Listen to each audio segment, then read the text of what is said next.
Oke, selamat pagi. Apa kabar kalian semuanya? Semoga diberikan kesehatan, kemudahan, dan insya Allah kesuksesan untuk kalian semuanya. Kita akan melanjutkan materi kita kemarin tentang Trend Skenario Manajemen Bisnis Excellent Pariwisata. Tapi sebelum kita mulai, mari kita berdoa menurut agama dan percaya masing-masing. Berdoa dipersilakan.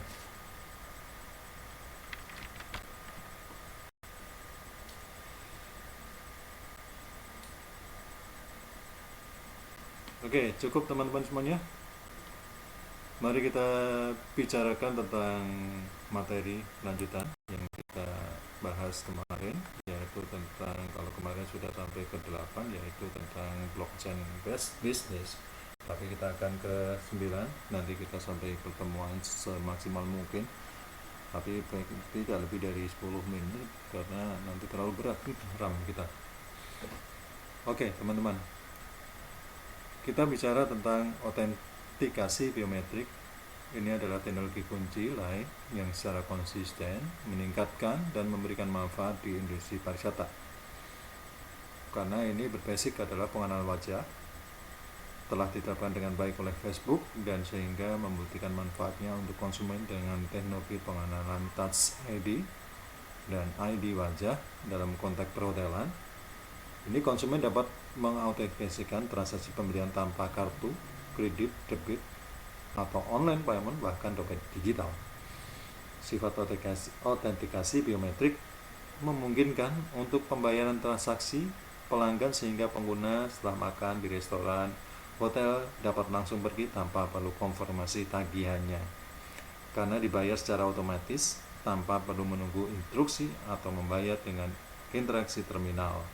Karena infrastruktur persyaratan keamanan dan cara kerja sistem pemrosesan kartu kredit yang rumit, kemampuan teknologi ini mungkin memerlukan beberapa waktu untuk berevolusi, mungkin hingga 5-8 tahun ke depan. Kemudian ada digital assistant.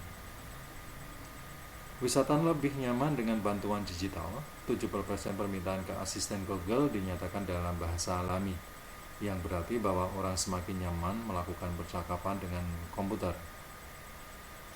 Lebih dari 1 dari 3 wisatawan seluruh negara tertarik menggunakan asisten digital untuk melakukan riset atau memesan perjalanan, dan mereka sudah mencari semuanya, mulai dari hotel hingga penerbangan dan hal-hal yang harus dilakukan di tempat tujuan.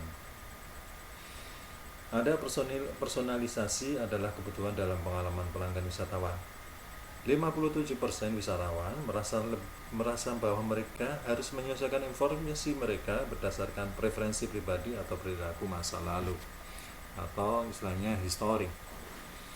Jika perusahaan tour and travel memberikan layanan tambahan informasi berupa preferensi berdasarkan perilaku pribadi atas pengalaman wisatawan di masa lalu, maka 36% kemungkinan akan membayar lebih untuk layanan tersebut. Ketika otomatisasi meningkat, seberapa banyak proses yang harus di do it yourself atau di do it yourself dibandingkan dengan beberapa yang done for you, akan menjadikan pertimbangan bagi wisatawan dalam memilih jasa perjalanan. Sometimes seperti ini. Jadi ketika kalau kita mungkin pinginnya apa-apa kita lakukan sendiri, maka disebut ini ada dua pilihan, do it yourself, atau mungkin kalau kita terlalu sibuk, ini bisa dilakukan dengan done for yourself, done for you, atau karena dilakukan, yang melakukan adalah orang lain.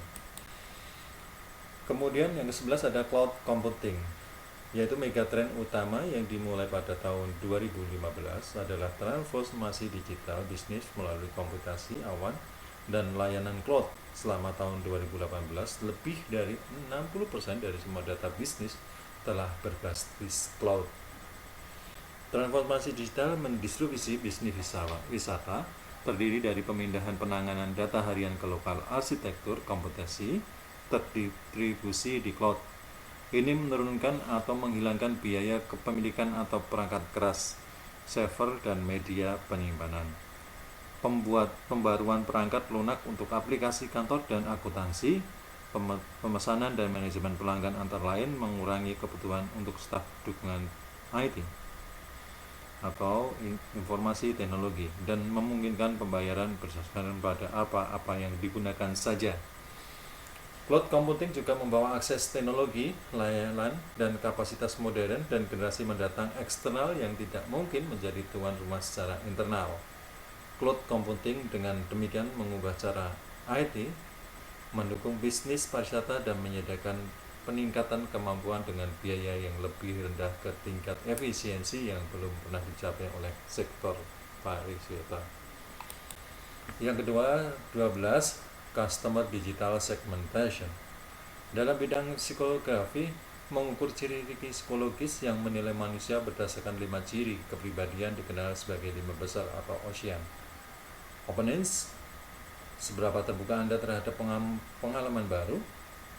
Kemudian C-nya, conscientiousness, seberapa perfectionist Anda. Kemudian I-nya, extraversion, seberapa akrab Anda. Kemudian E-nya, agreeableness, bagaimana perhatian dan kooperatif Anda.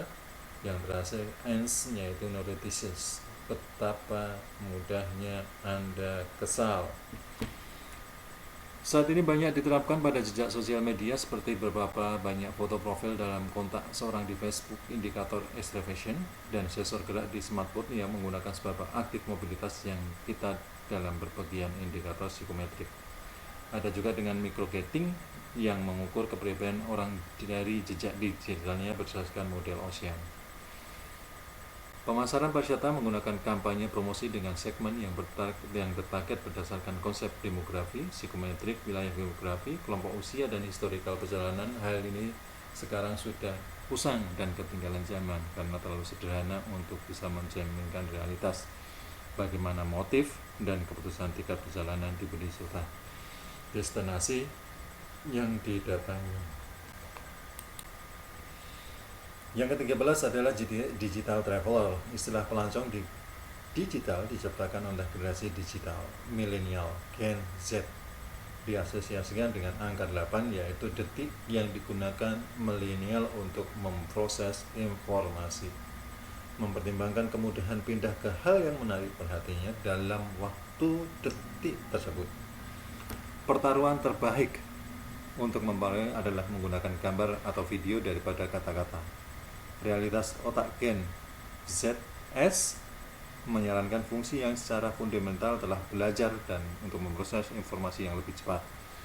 Tetapi mereka juga kesulitan menyimpan data tersebut.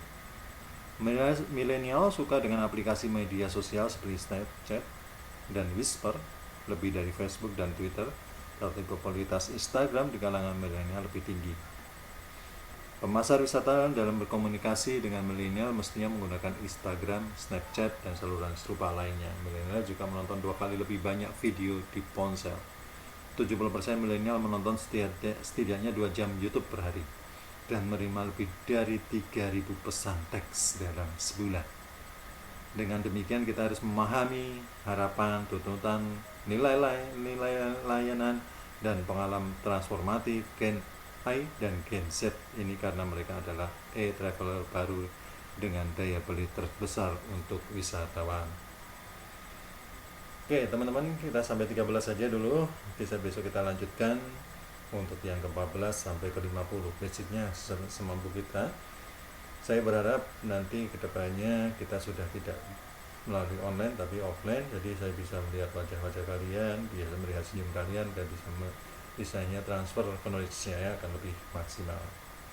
Terima kasih.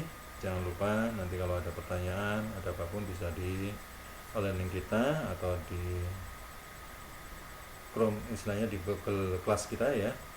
Boleh di komen ataupun bisa di Wapri atau di WA Group. Terima kasih. Assalamualaikum warahmatullahi wabarakatuh.